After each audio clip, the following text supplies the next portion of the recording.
Pagbasura ng rice liberalization law, hiniling ng isang Rice Watch group.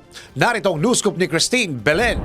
Nanuwagan ang isang Rice Watch Group kay Pangulong Ferdinand Marcos Jr. na ihinto na ang implementasyon ng Republic Act No. 11203 o Rice Liberalization Law. Sa panayam ng DWIZ, binigyang diin ni Cathy Estavillo, spokesperson ng Bantay Bigas, na dapat pagtuunan ng pansin ng pamahalaan ang pagpapalakas ng lokal na produksyon at bigyan ng subsidy ang mga magsasaka. Aniya, mainam na ibalik na ang trading function ng National Food Authority o NFA upang mapababa ang presyo ng bigas. Nilang sinasangkalan yung kulang yung produksyon. Mismo ang DA, wala siyang malinaw na datos kung ilan ba yung locally produced natin. Kaya hindi rin nila makita, hindi rin nila kung magkano lang dapat talaga ang ating i-import based dun sa produksyon natin. So may mga lapses sa mga data. Kaya yan lahat ang dapat ayusin ni Secretary Laurel. Habang nagbabantay tayo, siyempre tinutulak natin yung gobyerno natin na palakasin yung ating lokal na produksyon, subsidyo sa ating mga magsasaka at ibalik na yung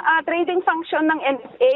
Maglabas si Presidente ng Executive Order, ihinto yung implementation ng RA 11203 at kasabay niyan ay maibalik yung trading function ng NFA. Inihayag pa ni Estavillo na tanging ang mga negosyante at importers lamang ang nakikinabang sa pagpapalawig ng mababang taripa sa mga agricultural products. Itong pagpapatuloy, pag-extend ng mababang tarif para sa bigas at iba pang pagkain ay ang makikinabang dito ay yung mga importer. Maliban sa importers yung makikinabang ay siyempre yung foregone revenue ng gobyerno, no, sa kawalan ng kita ng gobyerno. Dahil ang palagi sagot, solusyon ng gobyerno ay mag-import, bababain yung taripa. Sa realidad naman, pagdating sa palengke, nananatiling napakataas ang presyo ng bigas, ng karne, ng manok. At siyempre yung mais na sinasabi nila na pang feed, siyang mababang taripa na yan ay para sa mga negosyante. So, hindi para sa mga magsasaka, hindi solusyon yung mababang tarif. Bagkus ay dapat pa rin palakasin yung lokal na produksyon. Tinig ni Cathy Estavillo, spokesperson ng Bantay Bigas, sa eksklusibong panayam sa programang Ronda Pilipinas